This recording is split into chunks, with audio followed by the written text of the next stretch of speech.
Hello everyone. Good evening, good morning, good afternoon, depending on where we are. Welcome to today's space, and the topic for today's discussion is the ownership trap, and we are going to be addressing the shift from ownership to access approach in the use of technology, and we are going to be focusing on tokenization, hardware restriction, cloud dependency, and the subscription economy. My name is Maria Batenga, a tech practitioner and digital rights activist from the Digital Agenda Forum, and I'll be moderating today's conversation. I hope you can hear me. So you're welcome once again, and tonight we are going to look at how different technology trends are changing the way we own and use things.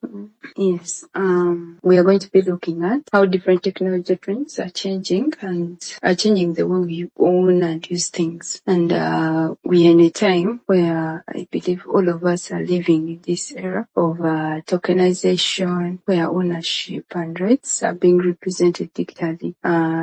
Ownership is now determined by, it is no longer physical alone, but it is determined by the records, verifications, and it is also controlled through systems. So you can have something physically, but you don't have additional documentation if it's not verified in some system, not controlled through a certain system, through data. It's like you don't even own that thing. For example, in banking and mobile money, access to our funds is tied to digital identity systems. I believe we have also heard about NFTs, crypto systems, where ownership of assets is now represented digitally through tokens. And you buy a token and you own an asset. It's like you own an asset, but you don't have it physically, but you have it represented somewhere. Like in crypto, you find that maybe there is gold, there is silver, and people are investing a lot of money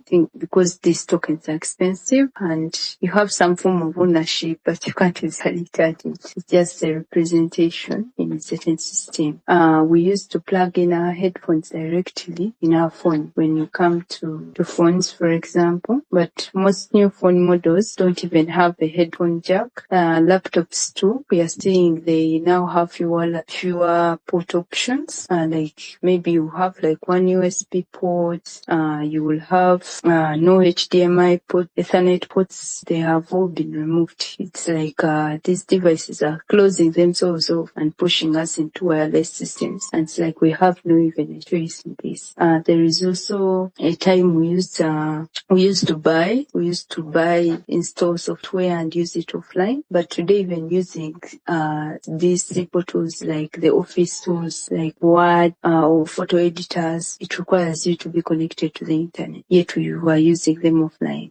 The cloud is now the gatekeeper of all these tools, and without it, it's like even our devices are useless, because most of the applications we are using, most of the tools we are using are connected to the cloud, and we have to be connected to use them.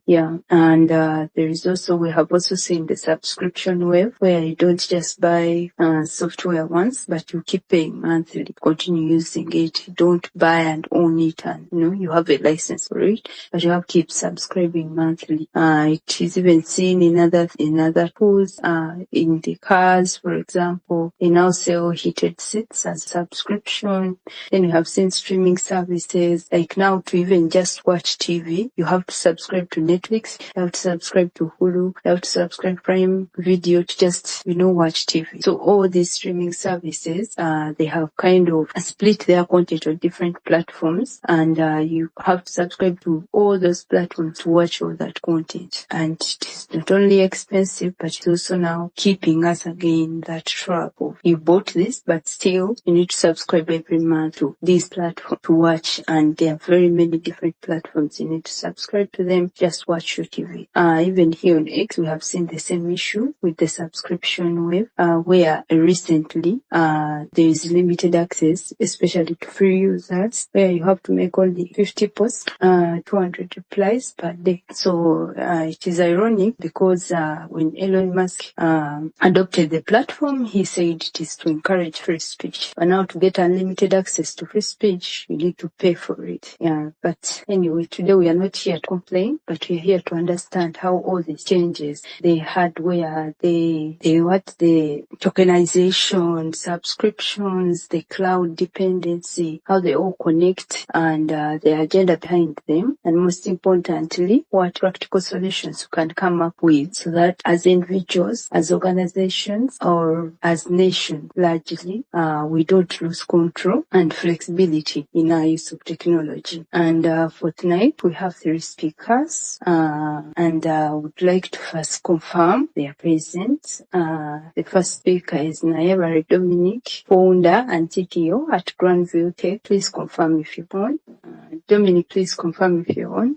I think he will join, and he will confirm when he joins. Emmanuel Mushuni, CTO at Technoview Holdings Limited, an operating system developer. Please confirm if you're on. Yes, good evening you. Good evening, everyone. Nice to have you here. Mushuni Emmanuel from Technoview, like you've heard. Yes, good to be here with you. Yes, so you can carry on. Thank you so much. And lastly, we have Andwana Holdings with product manager to Sangaire. Please confirm if you're on. Good evening, everyone. Good to have you here.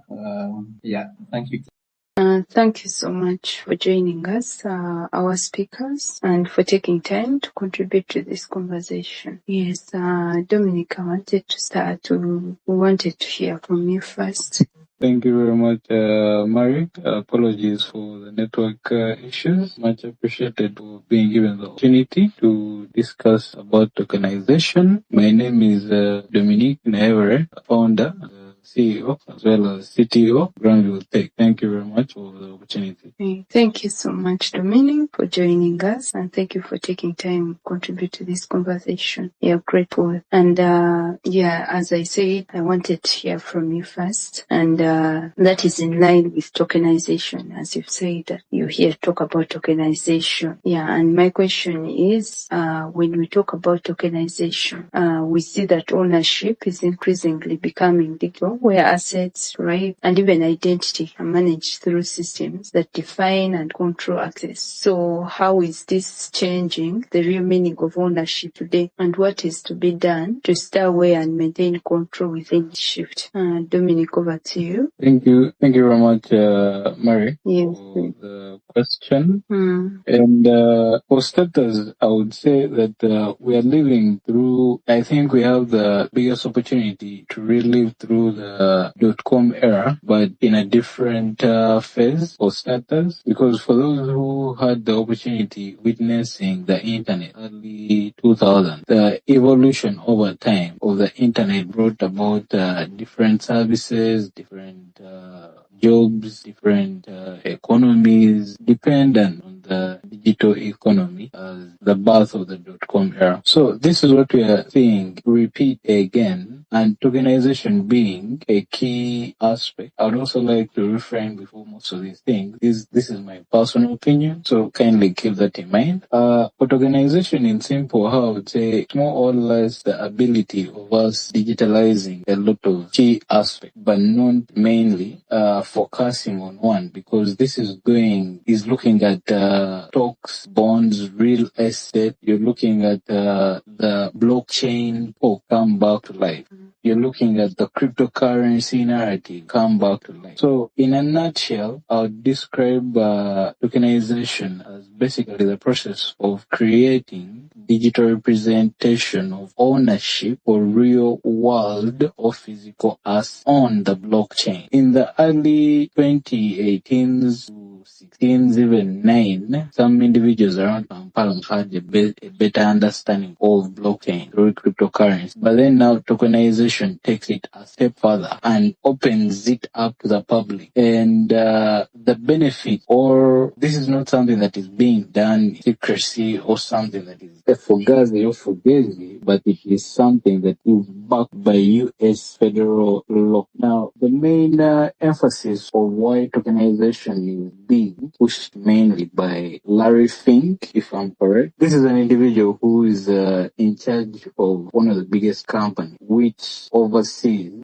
traditional movement of cattle. Now, in this sense, we talk about global market, and in talking about global market, I'm sure some of you know companies like BlackRock, JP Morgan. These are companies that move billions of dollars. Now, as they move this money from sector to aid intercontinental trade, or more or less interregional trade, tokenization is an evolutionary step which is meant to reduce on cost, but then also merge the crypto finance industry together with the traditional finance industry. And of course, this leads into systems whereby you're able to keep track of financial transactions, but then as it opens up this, because I would say these are BlackRock, JP Morgan, and some of these other companies, these are high-end companies which more or less deal with certain level of clientele. So tokenization is a way for them to actually pull in a different demographic of clients to be able to also contribute and participate in this whole revolution of the financial industry. Now, it is happening as we speak, but of course, this mainly was put into action last year, July 18th, and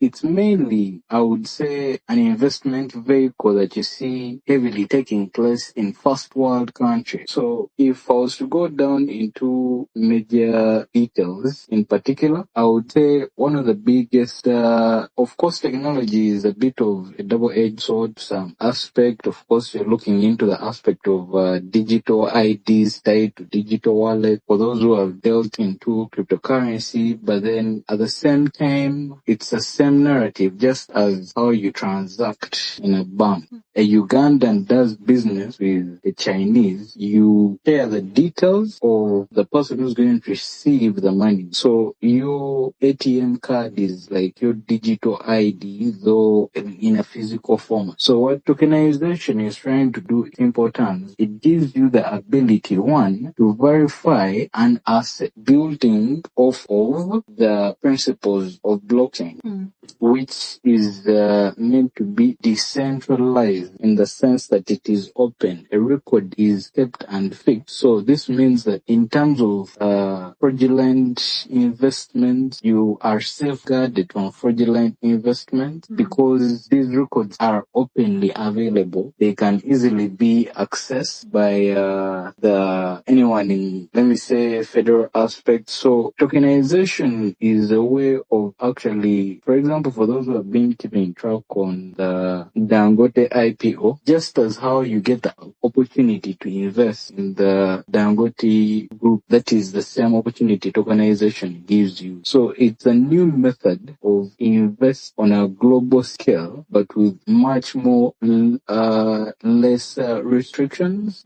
That is so far the introduction I can give about this. Dominic, before you continue, there is something you talked about that interested me. The thing to do with the moving of money, because these are big organizations and they are big people.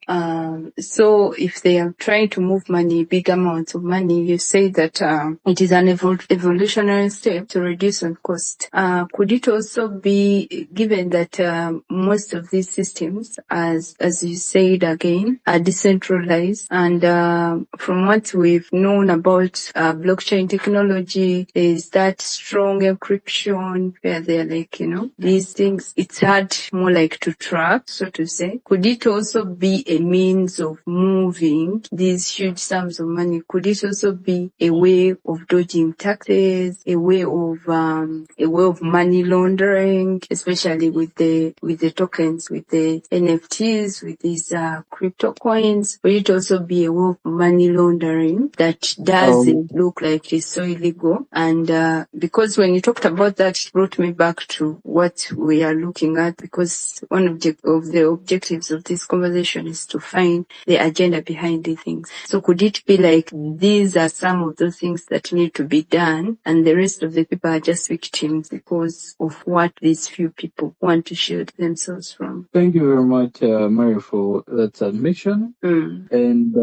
one of the key important aspects I would like to also put across is this is something we categorize, or mainly categorized, as disruptive innovation. Now, look, I'm going to come back to your question and never answer it. In disruptive innovation, of course, you're looking at technologies which move rapidly, and more or less regulation is a bit of their hurdles. There is political and legal pressure, competitive aspect in terms of different stakeholders working together. These are some of the key principles of disruptive technology. Now, in disruptive technology, of course, here we are talking about the blockchain aspect. Blockchain is the fact that it is built off of the premise of decentralization. It means that records are kept and fixed. Records can't easily be altered. Records are encrypted because blockchain is built off of a cryptographic background, whereby the history actually of a single transaction is easily tracked. So the fact that tokenization is built off of the public blockchain, it means that there is no room for error. It creates a space whereby if someone intended to use this for money laundering, they would not be able to use it for money laundering, as the records are kept and fixed, because you can track and know that this is the wallet that did this transaction. After you know that this is the wallet that did this transaction, then you can follow up on where the money goes, which is a bit different from the swiftest which banks use amongst other systems similar to that. I hope I've answered your question. Yes. But for the system, for the systems, especially the decentralization part, like for crypto, it's more like government is not into those systems, like doesn't regulate, doesn't control how things move there. So who tracks those details? Who keeps track of those transactions and everything? Yes, the history is there, but it's like government is not involved in this. Like when you use your bank account to move money, to move here and here, even your bank will be concerned, even because the bank is regulated itself and it has those money laundering grounds they do, and they follow up everything. But for systems like those, for like cryptocurrency, who follows up? Thank you very much for that. I would mainly reference, because you see the difference with it depends on the economy you come from, but for where we are, like us, third world countries or the global south, I would say we don't have tight regulations in terms of implementation aspect, but the middlemen currently are the ones who will be able to keep track of the traffic. Because if you look at the Genius Act, which was signed on July 18, 2025, this is a guiding and establishing national innovation for US stable coins act. It does not specify Ugandan aspect, but it means for the USA. Now, there are systems that keep track of how money moves from one place to another, because at the end of the day, a financial transaction will happen from one end to reflect on another. A system is put in play to represent that. So even in blockchain, or basically, let's take an example of Binance. If a transaction is happening through Binance's platform, Binance, of course, would know that an amount has moved from A to B in terms of digital wallet. That's why you have an aspect of KYC, know your customer, in the sense that when you plug in your details, it shows that this financial sum moved from this individual to that individual. So transparency is there. So when it comes to also the aspect of who keeps track, as I've said, a bit of that is something you need to look at in terms of the middlemen that make sure these transactions are effected positive. Thank you. Thank you so much, and thank you so much, Dominic. Yes, you've tried to answer the bit of middlemen, and I would love to share an example. There is a time we were using Binance, and Uganda was strict because they were following up on transactions where you would, because before on Binance, you would withdraw money from Binance directly to mobile money, directly to your bank account. But when government started following up, the Ugandan government specifically, and they were not allowing those kinds of transactions, Binance communicated to us and told us to use P2P, which maintains the transactions through the platforms, and you can just deal with someone this side where they just send you money, but for you transfer the assets on the platform itself. So there's something you talked about, that there is transparency, that yes, Binance can know that I moved money from here, but there is that aspect of where for them the government is the one that is so mindful of the people laundering money, and the fact that he communicated and said,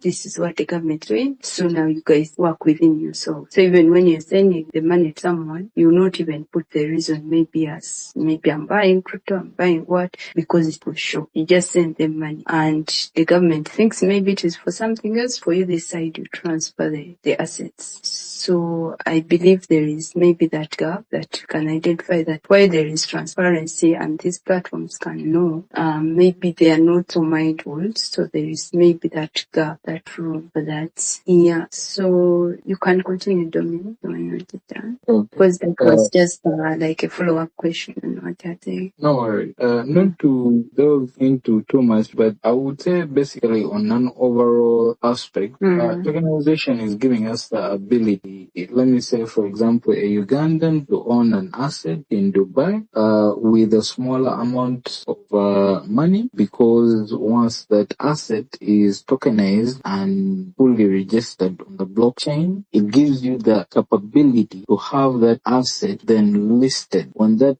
asset is listed, let me say, on any financial market that it falls under, you have the opportunity of investing in a smaller sum of money, because you can trust that this asset has been is fully regulated. And also in terms of the trust aspect, let me say, for someone who is looking to invest into a specific asset, it adds a trust layer to it, so it gives you double verification in terms of this is not just a coin that just showed up that is being hyped that I need to buy. No, this is a real world asset. So you can purchase, let me say, a portion of land in a first world country on a smaller amount of money as this asset accumulates value, and then you get return on your investment. So in a nutshell, that would be a bit of my summary in terms of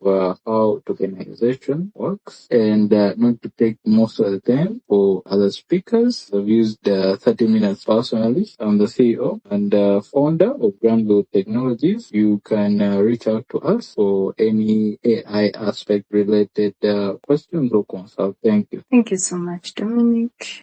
Thank you for your contribution and your submission. And with what you've said in mind, let's now move to how the devices and platforms you use every day are being designed around the same shift in how we access technology, the shift from ownership to access. And which this brings me to you, Emmanuel. Looking at how devices are being designed today with fewer physical ports and more functions, now depending on the cloud and constant connectivity to the internet. What does this change about user control over their own devices, and what are the compromises between convenience and depending in this direction? Emmanuel, over to you. Yes, all right. Thank you very much, Marie. Actually, now looking at how this thing of how ports have been reducing and computers and they're having little ports and things like that.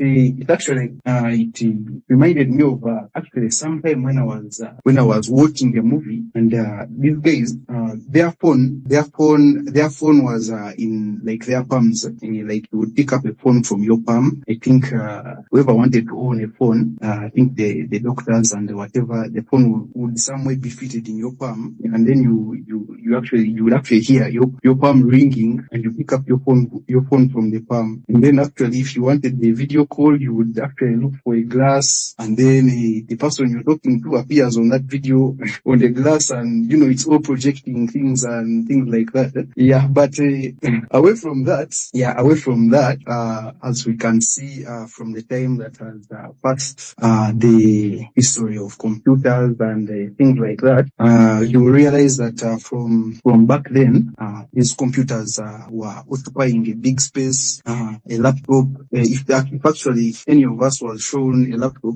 that was existing in I think in the 19s, in the 18s, that laptop would be way bigger than what we possess at the moment. Yes, we are carrying so much computing power in just our bags, our pockets, just to go to work. In fact, even this smartphone, to a very, very big extent, it is having a very good processing power compared to those old PCs and the computers that existed before that. Yeah. So I think as we were studying, I studied the computer course when I was at campus and things like that.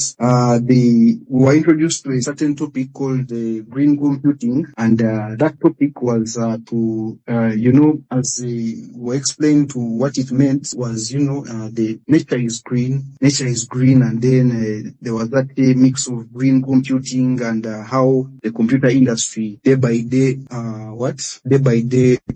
has to make computers more favorable to the environment. So you find that what used to consume a lot of power back then, right now it's consuming less power and things like that. Yeah. So due to such things and due to, I think to some extent also public demand, the computers have reduced in size, and of course the advancement in technology.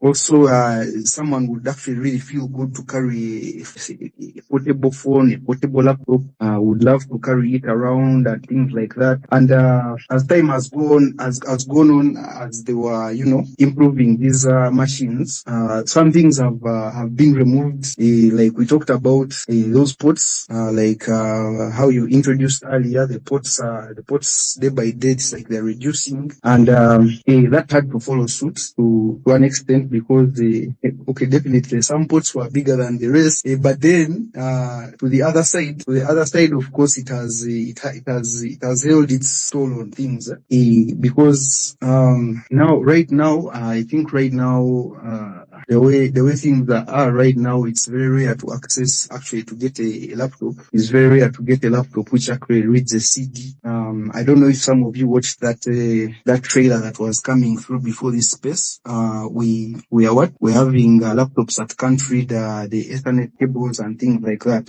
Yeah. So this has had these very good advantages. And in fact, I think before I proceed with the rest of the things I have to talk about, just have a headline in your head that the people who are listening, please just have a headline in your head that I'm not against development and things like that. And actually, I enjoy these things. I enjoy them so much because, as in a laptop which is slim, a phone which is slim, it's really, really good. Though, where to some extent, like I'm saying, to some extent, this has had its disadvantage for some of these things being removed, especially when it comes to things like performance. I'll give you an example of I think most of us here have tried out playing music on Bluetooth speakers. Yeah. So I don't know if you've encountered it, but I've encountered such a situation whereby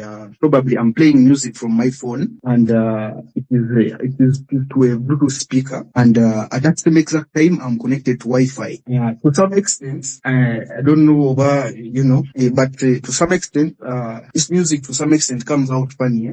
Whether probably the musician is saying a word, but probably, at this point it keeps, and at the next point it's, picking very, very, very fast or something like that. Yeah. So, why is this so? Why is this so? I'm trying to get to something here. Is most of the technologies that have been implemented, especially in like mobile phones and laptops, you find that the hardware that is responsible for handling Bluetooth, it is on the same piece of hardware which is handling Wi-Fi. Yeah, they bundle them together because there is something to do with how layer waves have a likeness, and so hardware is being shared and things like that. So with this thing of having hardware being shared by more than one task, to some extent has led to performance bottlenecks, like the thing I was actually talking about. You find that to some extent you're playing something or you're listening to something, and one thing has actually taken up I can say compute power, or it has taken up more priority to the other. Yes. So to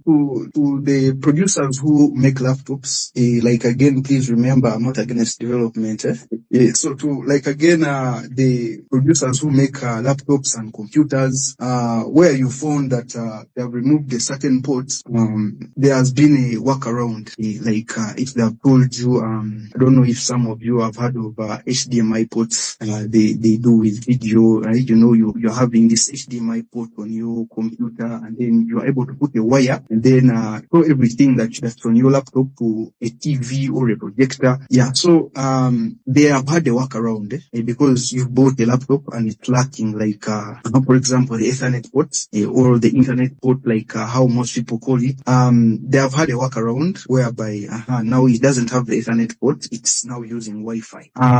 It is what's it called, the HDMI port, but you can use Wi-Fi, then broadcast whatever you want to broadcast on the screen, on the TV from your laptop. Yes, I've also told you, it has come with its downsides.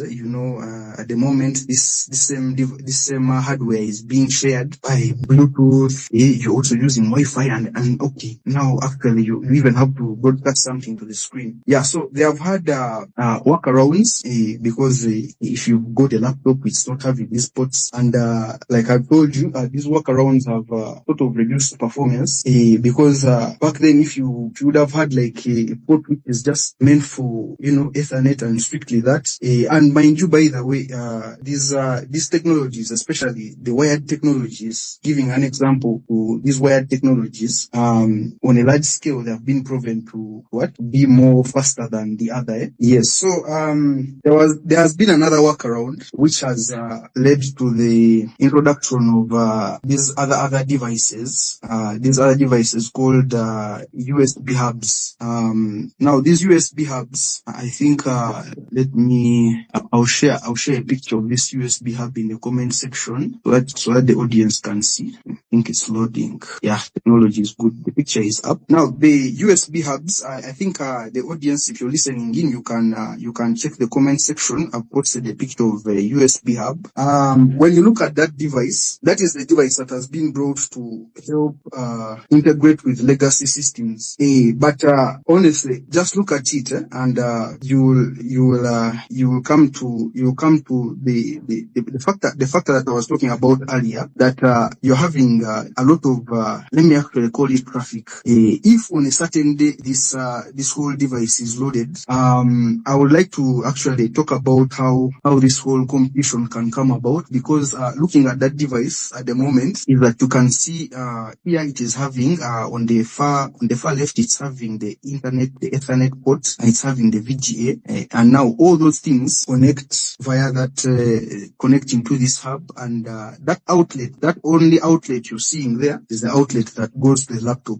Actually, this outlet is having a USB-C type. So once we have that, I would like to probably talk about the small details of how a brief detail of how we can have performance issues with this thing. Now, each hardware that is produced around, it is given a certain control system that controls controls it. So, and this control system that is given to it, it is more of a lesser control system, not one which actually controls your laptop, because one which controls your laptop is actually faster than what you're having here. Yes, but on a certain day, you're having all these ports connected. You're having this port, and probably one port is transmitting faster than the other, and it's to put it in simple terms, it's like getting a worker who does a certain job slowly, and then you're giving them a lot of tasks, and on top of that, you've told the worker to give you results. Of course, expect snail speed on this. Yes. So from that and to this other thing of these bots. Now I'll fall back to the first example that I gave you earlier on of how I was watching this movie, and this whole technology was just implemented in a person's hand. The whole phone call was in a palm. Oh, sorry, the whole phone was in the palm. If we are told now, probably now woke up one day and the laptop or the computers are just having one port, which is just the power port. That itself leaves us to because first of all, those ports are, some of them like, for example, now we have the USB ports. We usually share data between ourselves. Someone has a small picture, someone has a video they want to share with you, and they want to share it with you, and things like that. And I'm just trying to get you to the point of, okay, what if we now woke up and these laptops are not having these ports? What then? So if a point like that comes, most of the cases we shall be pushed to what? Okay, one thing I thought of was, okay, I want to transfer something. Basically, I will just, I would like, say for example, tell Marie that, okay, you know what, I have a video I want to share with you, and I probably stored it on the cloud. Here is the link. You download it and check it out. And like you've seen, actually even the speaker earlier talked about these cloud solutions. Everything now going cloud. We are not having USBs. We can't share data anymore. And mind you, these clouds are you don't know the agenda of the person who is in charge of this cloud and what they are up to, or probably the guys who are owning the cloud will want to know, okay, because it's a cloud and you're running things from the cloud, they end up knowing almost everything that you are doing. So probably if I shared a file with Marie, a video, they definitely know it. So secrecy is also reduced. More like transacting. By the way, as the Bitcoin was coming in, it all felt so wonderful because there was this transparency kind of thing, but it really got to this point of, yes, it's transparent, but why should it be an announcement to the whole world that I've made a transaction? Yeah. So we've had things like as Marie was opening the discussions before, these cloud solutions and the cloud softwares, like the normal cloud softwares you've always used probably to generate your resume, the resumes to apply for your job, and things like that. Those solutions have been owning like, let me just take for example the Microsoft Office software, which is actually a very popular software that we have used, and in fact we studied how to use it back then and things like that. The creators of these softwares, on the other hand, have made it extremely expensive to own this software, and so they have made it expensive, and they've come up with solutions. Like for example, we have that whole thing, like you said, the whole Microsoft Office. It is actually accessible for free from Microsoft. Yes, but you need internet to access it and to create your documents. Yeah, so we're having that was free, which is now presented to the user as an alternative, not having this expensive offline self-installed Microsoft Office suite. So that has been a very good innovation from the Microsoft team. Though my only worry with this thing is it gets dangerous with the overtime usage and overtime reliance, in that it is a risk that is seen over time, because if Microsoft itself comes up with unfavorable policies, this affects the person using such software in the long run. I'll first divert a little bit. Recently the GPU prices were going high. The graphics processors to the audience. These GPUs they help gamers a lot, and from that the gamers have been, the people who are doing this, who are into the gaming industry, were complaining about how prices have gone high and things like that. And by the way, mind you, people are making money out of video games. In case if some of our audience didn't know about this, there's money that's being made from just playing games. So there was a recent policy that was it Nvidia brought a recent policy that was telling the people who are gaming on these platforms, who are doing this cloud gaming, because what would you need to do your gaming? You just need even a minimal laptop and a good internet connection. The disadvantage with that thing actually was internet. And then this other policy that was set, they gave them something like 100-hour cap. So it was like after just 1 hour, those 100 hours, you would be actually locked out, for you to wait for the next month, that probably you subscribe for the next month, and then you'll have more hours to game. So those policies that come out in the long run, because you take an example. Since you started out with your I'll just give an example with the life of creating resumes. You're having this online repository, and it's actually owning like 95 or 100% of your life that is there.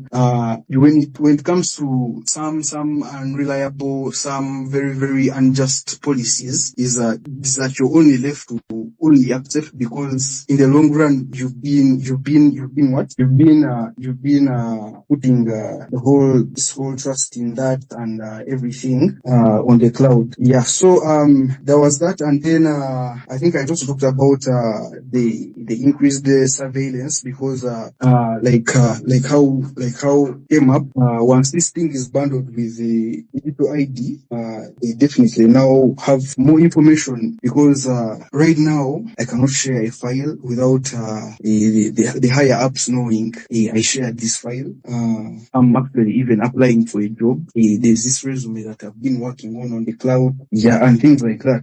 So before I can hand over, these solutions come with this other thing which damages performance, and it leaves this other side. It leaves you on the side of relying mostly on your internet speed, because it is just all about the internet.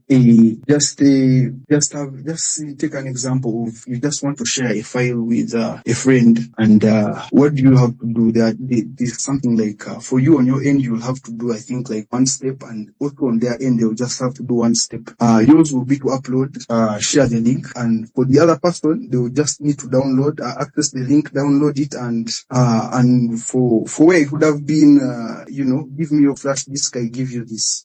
But like I'm telling you, I've used these solutions. I'm not against them, but just opening the audience to these things, especially now that thing of the long-term usage and things like that. Yes, I think let me see. I think that is it from my side. I'm seeing questions have been flying in, and hands have been raised. Speaker, please Thank you so much, Emmanuel. Thank you for that. And from what you said, we've seen the advantages actually of using the wired technology and the disadvantages of combining, of reducing the ports and then combining the function into one. And as we can see, what we've gotten even from what you've said is that the aim of this, we can see some subtle diversion that when you create this inconvenience, then it will make people dependent on the internet and on the cloud. And from what we know is once things are connected on the cloud, once they're connected once you have to connect to the internet, the cloud, the things are stored on an external server, which means that someone else has control over the information you're storing, over access to that. You accessing that information, someone else has control over that. That if you store your files maybe on your drive and what, if Google woke up tomorrow and something has happened, you will not be able to access your drive. But you've been convinced to store things there so that you access them instead of storing them locally. So it's now not dependent on the device, that maybe I know how I'll handle my device to make sure I don't lose my things, but it is on an external server. You can't control how you access the information. It is all dependent on that person. So I wanted to ask, because of those hardships, because of that bit of lack of independence and control over your information, briefly, because we are running out of time, can you list for us at least some options that still exist for users who want to maintain more offline or independent functionality, and they don't want to be dependent on this cloud-driven system or cloud-driven technology? And there are some options. Let's go there. You can just maybe mention them, Emmanuel. Okay. Now, as time goes on, we shall be the audience. Please follow the Digital Agenda Forum. As time goes on, we shall be releasing options to these things that we've been talking about here. Now, first of all, let me handle this thing we've been talking about today. How we miss the freedom, how we used to create documents. I think from a large scale, people have been using the Microsoft Office software suite and things like that. We are having there have been alternatives that have been released, and after, I think if you check in the comment section right now, I've shared a link which will help you to download alternative software. This software is called LibreOffice, and it's an open source project. This one I will assure you that any of you people that wish to create these documents and have that kind of work offline for yourself, that software, it's free. It's just free. You install it, and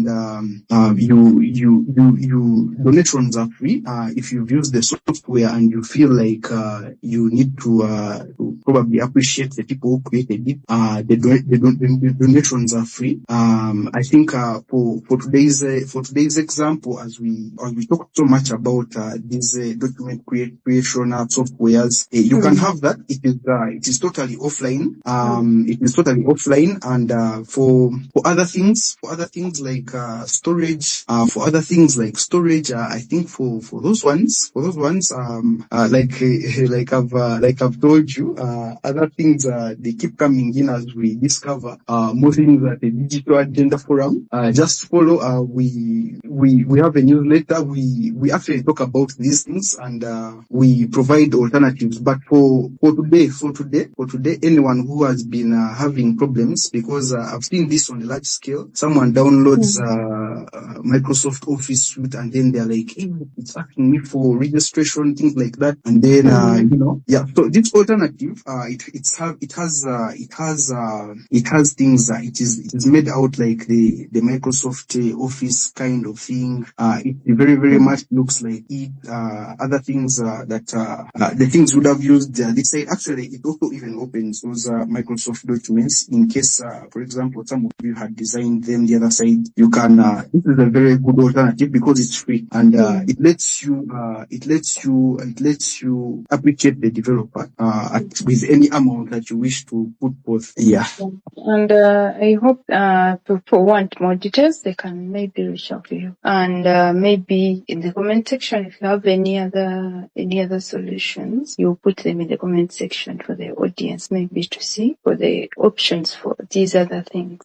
Yeah, thank you so much, Mana. Thank you so much. And before we go to the next speaker, for our audience, if you have any questions or thoughts, please drop them in the comment section so that we shall use some time to address those. And for those who have just joined in, we are still talking about the shift in the use of technology from ownership to access. And now we are going to dive into how this access is paid for. And my question goes to you, Linz, and it is about the subscription wave.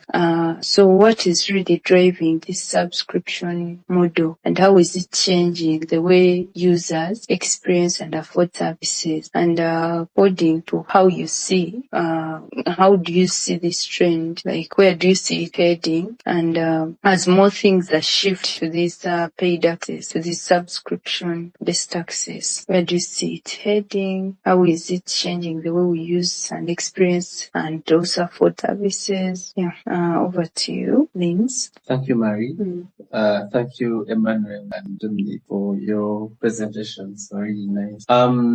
Linz, which is my name, Linz Vitakandwanaho. I'm a product manager at Sangaire. Sangaire is a tourism app, we aggregate tourism experiences. So, straight to the topic. I would say, I will start with how subscription, I think, has come in. When I remember, the last time I owned the software was, I think my father bought me a DVD of Enkata Kids. I don't know if people know Enkata Kids. Yeah, and I think last year I went home and I was checking my things. I found I still had my disc of Enkata Kids and still works perfectly. Maybe the downside would be if there were updates, then of course didn't get updates.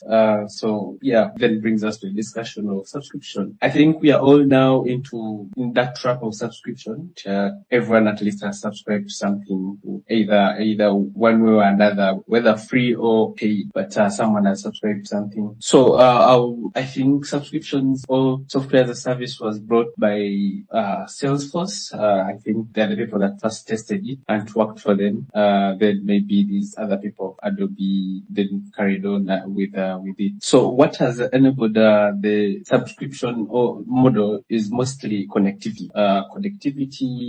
Then also relying on cloud, and also that we have now good internet speed that have been used as an advantage that someone can really maybe promise updates that should always come, and then they are going to trap you into that promise of either updates or maybe access to everything. Let's say maybe Spotify, that you have access to all the music, or Netflix, that you have access to all these movies they have, the catalog of movies they have, instead of previously that you have to only maybe rent one or two or buy one copy and keep it. So also cloud, that most services are now relying on cloud. For example, buying a physical album now is something that's seen as a cake. Like, no one is going to print photos and keep them in an album, and also it is going to fill up easily. So you rely on that.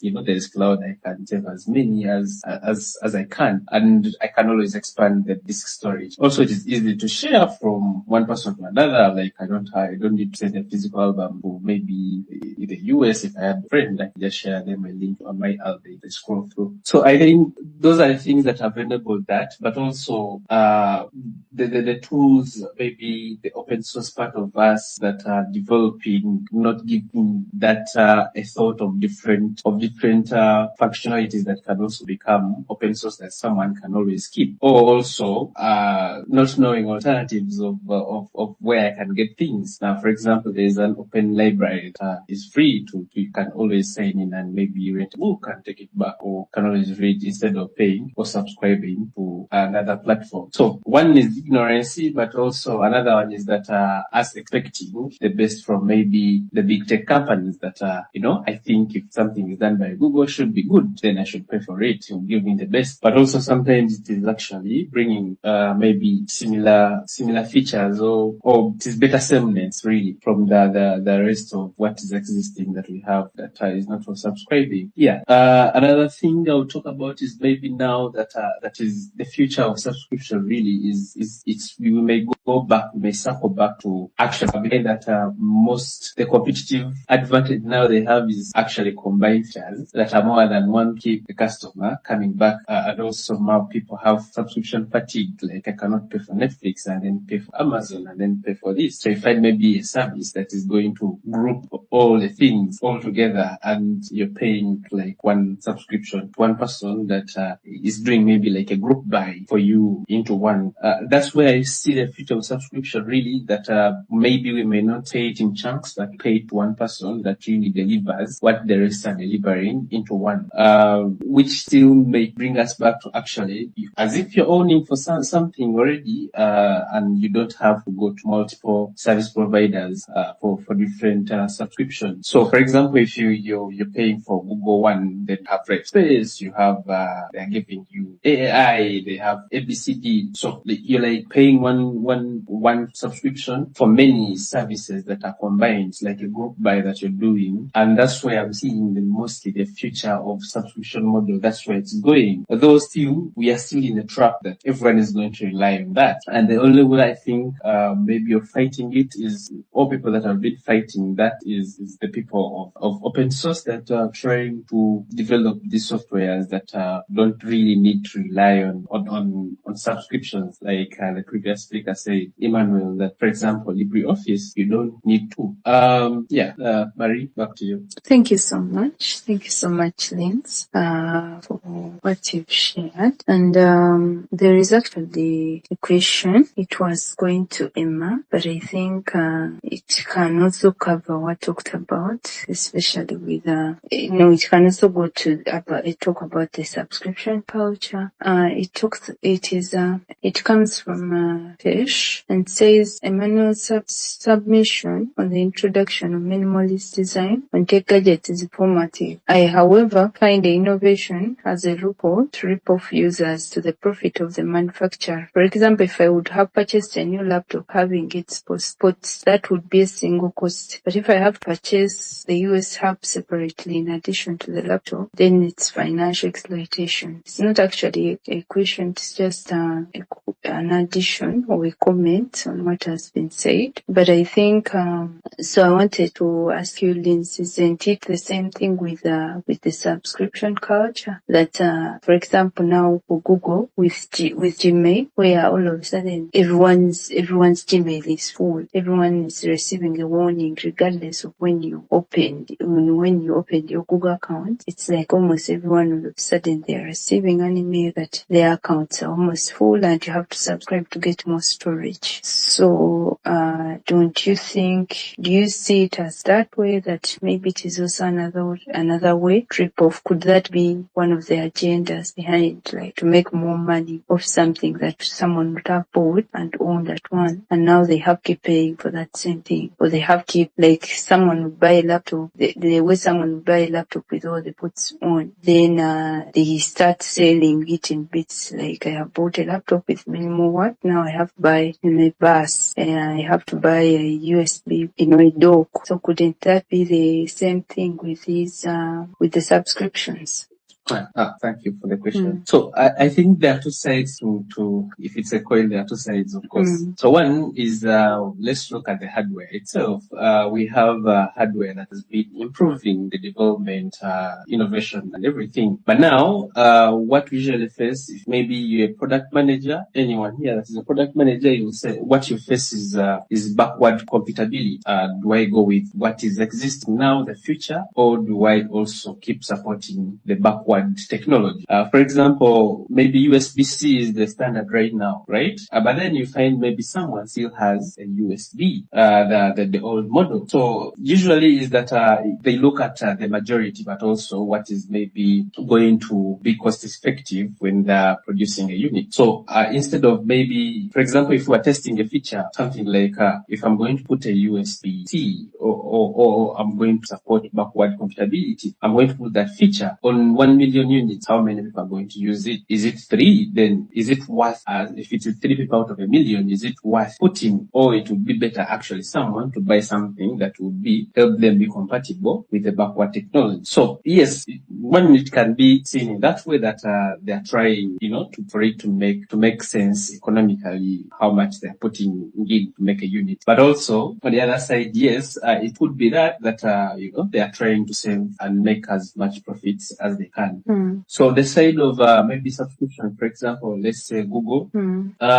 So I would say maybe there is a trap that they are giving you this storage of 15 GBs for free that you try out, and now you have everything there. You're locked in, right? And now it is full. You cannot go back. You either open up another account, which will become an endless cycle, or you actually pay for subscription, which also becomes an endless cycle. But also, you look at the other side of the tech company that is using its servers cannot really support everyone to have that storage for free. Yes, they have ways of getting money that they have been getting money somehow from maybe us using the Gmail, us having it for free, which is not free as says. But still, you may find it is not maybe enough to actually maybe sustain the servers for everyone. You cannot give you endless, maybe unlimited storage. Even when maybe we're investing data from you, or you find that maybe it is not really, doesn't make sense somehow when you go back for them to balance. So that brings in that maybe how much, yes, they're giving you this offer 15 could be a trap, but also could be like it is free. Use the 15. If you never feel them, it is okay. I think it took me like 7-10 years to fill my 15 GBs that I had now to start paying just because now I rely on it that much. So because then there are also the other people that don't use it, so you allocate storage, someone is not going to use it. So there is always two sides of a coin. There's parts, yes, being exploitive, but then there's also the other part of them not making sense to them in terms of how much they're spending on that. Yeah. Maybe also I would add on the other first point of hardware. I think I like where hardware is going. That is shrinking. They remove everything. Maybe combine things. My main concern as a product manager would be redundancy. We are losing redundancy, from engineering standpoint. For example, if you have one port for charging and one port is the same port you're using maybe to listen for music, like you want to put in earphones to listen to music, then if it broke or it had an issue, then I cannot listen to music and also I cannot charge. Which would be, if there was redundancy, it is maybe a port for music that is spoiled, then I still charge my phone and I use other things. So I think maybe my concern is about redundancy. So they're forgetting about redundancy, about anything. So it just brings one point of failure that now, yes, you're on subscription, but I'm paying for this update. But if they sent in an update with an issue, I can lose everything. I remember in around 2019, 2020, we had an update with Adobe that deleted all our files. So you made an update and delete all your files as long as they had the extension of their Adobe suite or anything that had their extensions they supported. It would delete all files from your directory where that software is installed. Yeah, that's my submission. Thank you so much. Thank you so much, Lynn. And we've received questions from the audience, and I wanted us to go through something for the panel to respond to. And I think the first question I'll read is I don't know whether it's a question or contribution, but it is from the Prophetic Rhythm. It says, on the reduction of device ports, if the same port is used for both charging and headphones, then I can't use them simultaneously. I think that's what Lynn has just talked about. Then she says, so now I'm wondering, was the goal of combining the ports really to charge the phone or to start charging my ears too? Yeah. So I think the question is in the context of if that same port is used for both charging and listening to music, doesn't it have a certain effect? Doesn't it have a certain effect in a way to your ears? Like the things going through that same port watch, don't they end up in your ears as well? Maybe Emmanuel can talk about that very briefly. Sorry, pardon. She said on the reduction of device port, if the same port is used for both charging and headphones, then I can't use them simultaneously. So now I'm wondering, was the goal of combining the ports really to charge the phone or that charging my ears too? Hey, Marie, I think it's not a question, eh? Yeah, it's a humorous comment.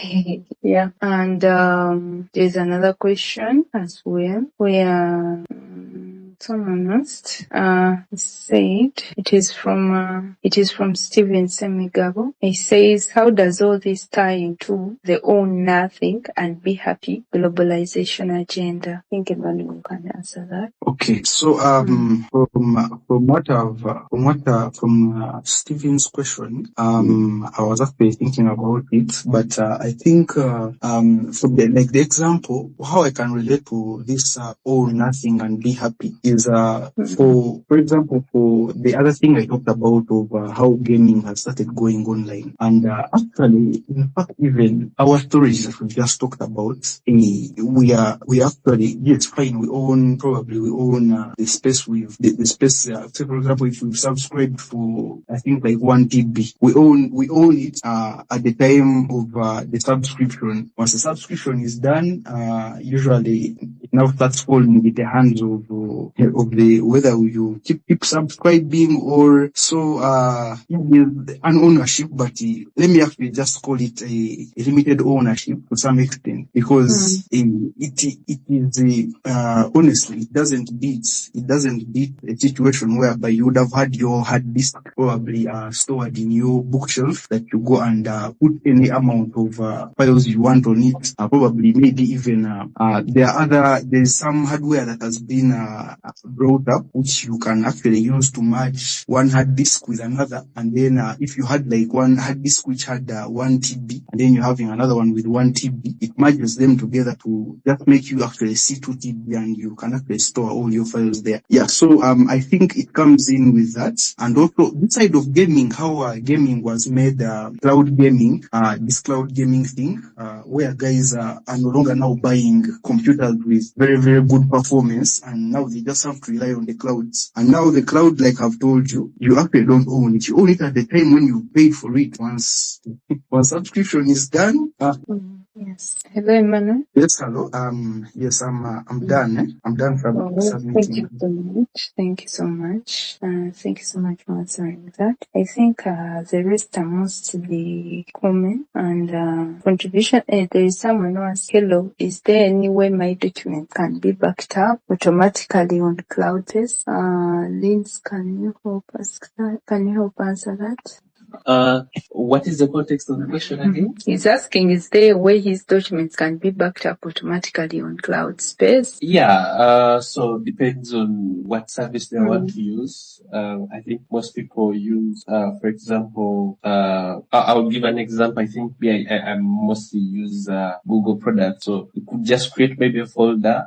You could maybe connect your drive to your computer, and then give it access to different folders. So whenever there are any changes, to automatically back it up. Though maybe periodically it requires you to re-add the account just in case. I think for security purposes. Yeah, you just download that. If you use Google Workspace like me, you download a Google Drive. It is a kind of Google Drive helper that you put in your PC, either Mac or Windows, and it will prompt you to log into your account and also give permissions to which folders exactly you need to be tracked, or so that they keep on tracking changes in folders that you want. I think same thing with Outlook. Has also a similar thing. And yeah, so you just have to download OneDrive and still do the same thing, similar thing. Thank you so much. Thanks. Yeah. And I think I'll read 2 contributions. The questions are, I think I'll read like 2 contributions to the conversation. This is from Steven Semikabo, where it says, the removal of alternative means of local file transfers, SD, CD-ROM, etc. It enables data transfers using online file transfer software. Your data is kept on the servers indefinitely. That's data theft. Then this one is from I think she's called Window. Let us call it what is: the tokenization agenda, the subscription model, and the moving of everything into the cloud are ultimately about tying systems together with the digital ID and central bank digital currencies, creating a framework for control over humanity. That is the end game. Yeah, so that is contribution in regards to, because we are talking about what could be the agenda behind this. And then for the solutions, for the alternative, Mashuni shared one of them in the comment section, and I believe he will share others as well. And I too have a question, and maybe it goes to you, Emmanuel.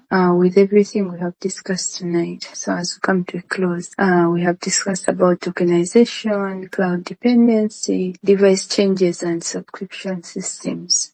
Is it already too late for us to have this conversation, or is this actually the right time to start paying attention and responding to these shifts? Okay, thank you very much, Marie. Now, personally, I believe it's not too late because at the past days, I think the past days as the year started, and I think even still with yesterday, I realized that actually power lies in community, in the people. As people, as the developers make the computers, as they make laptops and things like that, they actually listen to feedback. However much it can come up at the moment, it can actually come up at the moment as that is it, it's final. But there's always a way through. Like taking for example, what really mesmerized me yesterday was if some of you could look it up, it was called this bill that was passed in California, something called the Digital Age Assurance Act, which was to take effect next year to all operating systems. I think we had it also in our digital agenda newsletter, and looking at how things were transpiring from yesterday, is that the community, the open source community, sat down on this, jumped on this, and it really, it was really against it. And honestly, I can say from just the mere look of it, it does actually flip things, because you're having a very big number of people. In fact, honestly, me, I think it's not too late. Yeah, like personally, I think it's not too late. All right. Thank you so much. And we can still continue to push this. We can still continue to. I don't believe it is too late for one to require to want to have their independence back, want to have their control over their information, over the way they use the things they buy. So even things that have maybe gone ahead, I believe can be reverse engaged. And before, and as we come to the end, before I call the speakers to give their final remarks, I think I'll read the rest of the comments, some of the other comments, then go into the closing with the extra minute we have. This one says, Dominic has concentrated tokenization on only blockchain, but in the day-to-day life, tokenization or tokens extends to access to services like electricity, water, airtime, internet data, streaming a movie online, renting a fridge, a car, and software subscriptions. Then this one says, wired technologies have proved to be more efficient and faster than the wireless. They were quoting Emmanuel Mushuni in what he said. Then this one says, I personally miss locally accessed apps. They were faster, more reliable, and worked without constantly depending on the internet, subscriptions, logins, or cloud permissions. And honestly, who really owns the cloud? And this one says, Microsoft deleted my files on Hotmail when they migrated to Outlook and OneDrive. My data had been stored locally on my own device. It wouldn't have depended on a platform shift or a policy change. Local storage feels good, feels old school now, but at least it stays where you put it. This one I read already.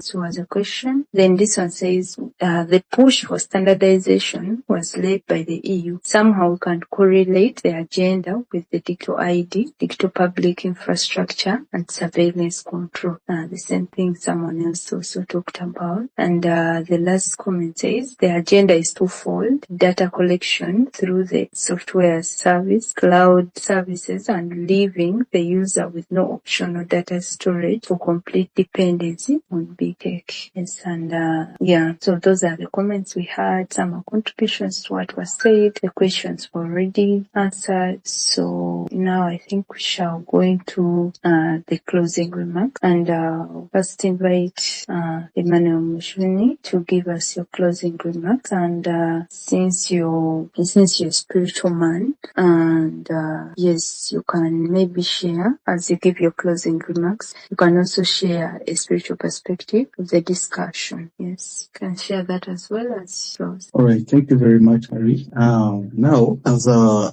was actually going through these comments, I saw a very, very beautiful comment. The one that is tying everything to the digital ID and the CBDCs. As I was preparing for this session, the past days, this seriously dawned on me, and I actually saw that these things are also yet another move for anyone out there who wants to pull the strings and start surveilling things. Because if you are capturing, if you're getting to know what game this one is playing, what file has been shared by this one, and things like that. Yes, so all of that from when I was doing the preparations, I saw that actually with these things in place, they are like another building block to this whole thing. Yeah. So personally, for me, I'm a software developer, and I think most of us who are speaking here are software developers. We are creators. We create things. Yes, and usually these things, when we create the softwares,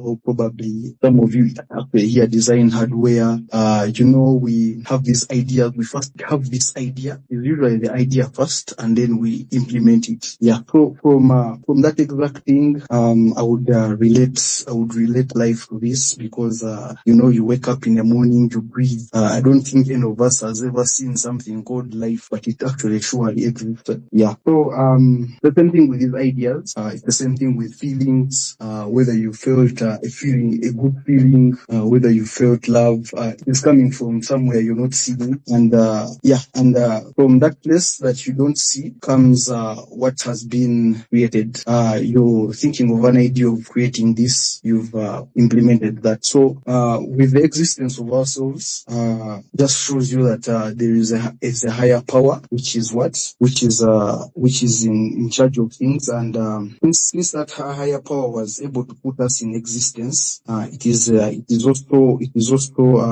also actually, I don't think it has ever slept, because none of us actually have ever stopped feeling, or probably So with these ideas that have been created and ideas that have come out, usually when an idea is put forth, to give an impact, probably negative or positive, which actually, like generally speaking, actually, even if one wasn't a believer or spiritual, there are positive and negative changes. Yeah. So also taking a look at what's happening in the UK, the people who have thought of implementing a digital ID, they have said we shall have a digital ID. And then from again what I've been telling you, the people didn't like it, and all over the streets there, Yeah. So that, from what the people saw, that gave a negative impact. Yeah. So I don't think we creators who would create something and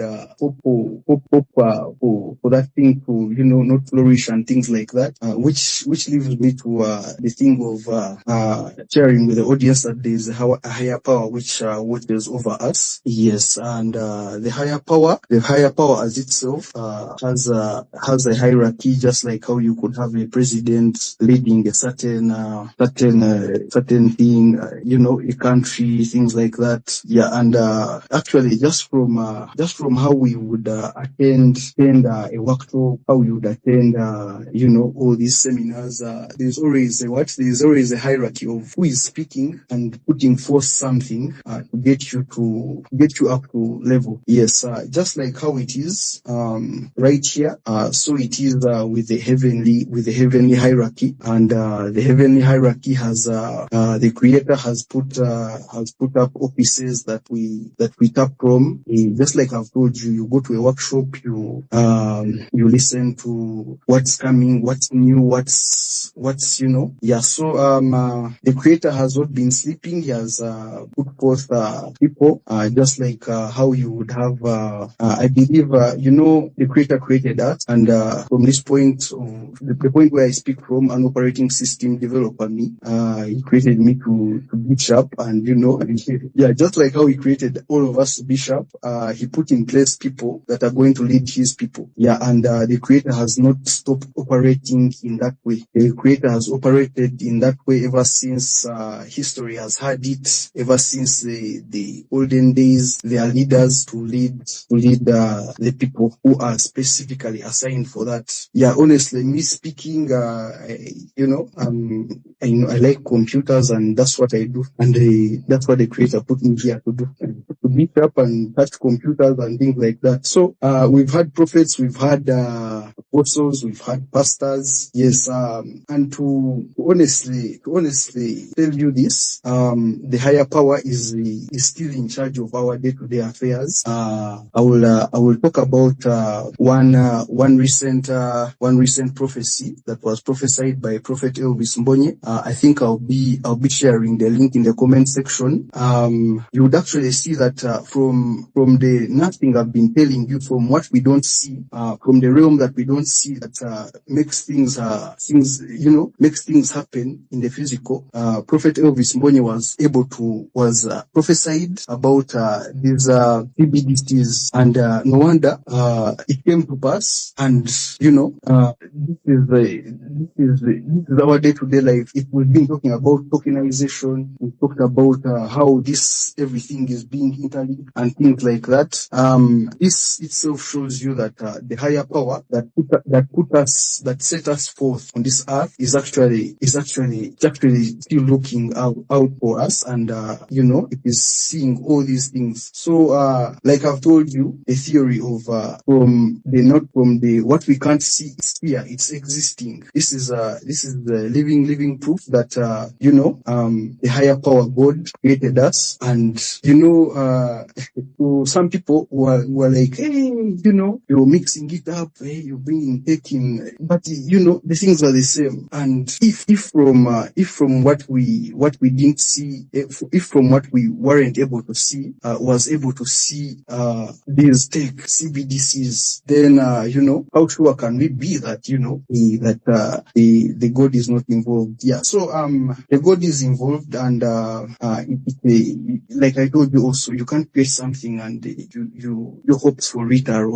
bad. Like I've created a software, I want it to fail. No, yeah. So you end up at the end of the day, you find that what you like is actually what your Creator likes for you. Actually, things like that. Yeah. So as all these things happen, like I've told you, we have a negative and positive impact of whatever happens. So looking at the digital ID that was brought, because if okay, for example, now that thing of the UK, if it was good, would people be on the streets rioting and talking? Yeah. So I think that would be it from my side. Is just to let the audience know that God is actually involved in these things, and actually He knows. However much people be like, hey, this is technology, let's draw a line. But it is actually, it is the life that we are in at the moment. Yeah, I think that would be it from my side. Thank you very much, the audience. Appreciate, much love for tuning in. Follow the digital agenda. We are actually here to give you very good solution to things. I remember actually this link I've just shared with you, the link of the LibreOffice. Once I shared it with with, it was actually my sister who was dying with a Microsoft thing. And when they had this, it was just so beautiful. So, just follow the digital agenda. More updates will be coming. We are just here to make your life soft and, good. I think that will be it. Thank you very much, Speaker. I've talked a lot. Thank you so much, Emmanuel. Thank you for blessing us with your presence today and for the contribution made to the conversation. And I would like to hear from Dominic. Please give us your closing remarks. Hello, Dominic. Dominic typed. He said, thank you for the opportunity, much appreciated. Then he shared the link for their work in the comment section. And Lynn, let's hear your closing remarks. Yeah, Emmanuel, thank you for the invitation. I know Emmanuel personally.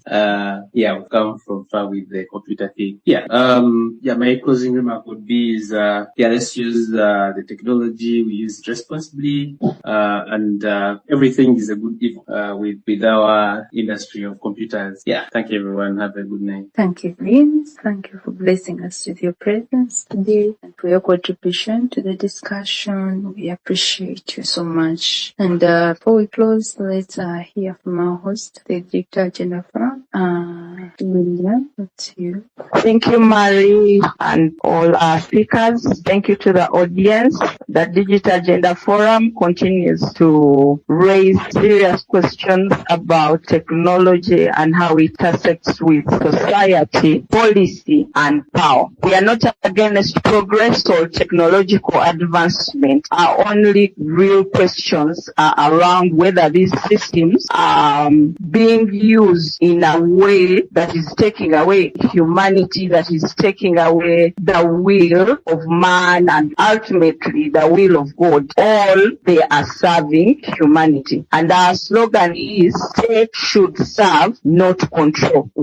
Yes, these things advance, but we should always stop to ask where they are headed to. And as such, we will always have a solution. If they are headed to a wrong direction, we can always realign them. This is to encourage everyone that is listening in and everyone that will listen to this recording that it is never too late. We can always streamline things and align them to the way they should be. If it requires us to make policy statements and policy briefs, it requires us to make campaigns to the technology industry, to the manufacturers, and tell them, come on, yes, much as the industry has decided that we go wireless, we have discovered, we the users, that wireless will not serve us because of this and this. And I believe we can shape the course of nations, we can shape the agenda of technology, and ultimately the agenda of how man runs the affairs of the world. And this should align to the agenda of God. So tech should serve, not control, even in a changing world. There is a comment that someone posted about Prophet Elvis Simbonye about the collapse of Silicon Valley Bank. Prophet Elvis Simbonye prophesied the collapse of Silicon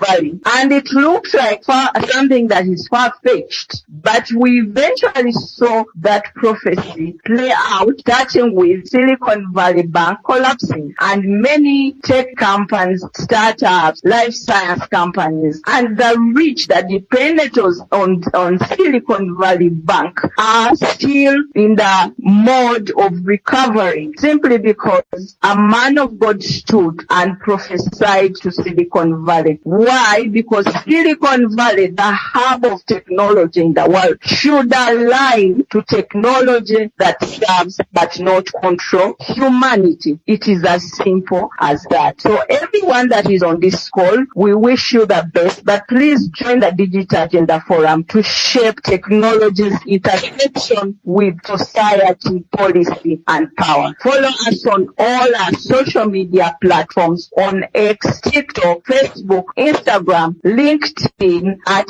the handle Digital Agenda T, and on YouTube, same handle Digital Agenda T. Also, keep up with our website at www.thedigitalaagenda.org. www www.thedigitalaagenda.org. Thank you for tuning in. Over to you, Maria. Thank you so much, Lydia. Thank you for sharing that. Thank you so much to all our speakers for tonight and for all the insights you have shared. And thank you to everyone who joined, who listened in, and for those who contributed to the conversation from wherever you are. And from this discussion, we have learned that tokenization, cloud dependency, hardware restrictions, and these subscription systems, they are not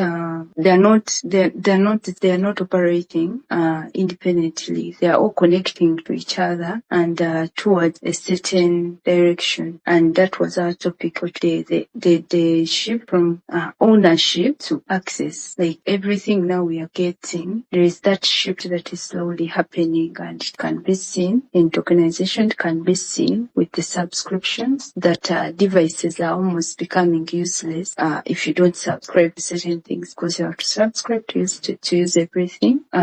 When these hardware parts are removed, the ports are reduced, we can see it is also leading us in one direction. Dependence on the cloud, dependence on things that we have no control over, even after we've bought these devices, even after we've tried to get ownership, we still don't have control. And even the little control we have being shifted to depend on the cloud systems, to depend on the internet, to depend on things that can be switched off, and then we are cut out. We are closed off from our own information, from our own data, and that also exposes us to lack of privacy. So we need to have conversations like this more frequently, and even as Lillian has said, that you can independently do this, so you can join the digital agenda and work with us to share these conversations, to push these conversations, to stand against any agenda that subjects us to dependency on things that we don't have control. Yes, so we don't need to be afraid, like, oh, this has come, it has finished us, where some of us say it is too late, but we need to understand how these things first of all work, understand the agenda behind them, then position ourselves wisely to maintain independence, to maintain control in how we engage with technology, and also to stand in our position as customers, because these things are brought and we consume them, like we are not the ones who are paying the money. So when they say you have now to subscribe, you shift and you subscribe, but we need to know that we are independent beings, even in the context of God. He created us with free will, and He does not even coerce us to give away that will. We give it even to Him, we give it willingly. So we should not now leave other people to take that will away. So conversations like this help us to identify the direction these systems are taking, and also most importantly to think about solutions and alternatives moving forward. Thank you again to everyone, to our speakers, to the audience, and all those who participated in the comments and the questions. Good night, good morning, good afternoon, everyone, and God bless you. Thank you so much. Bye. Digital agenda. Tech should serve, not control.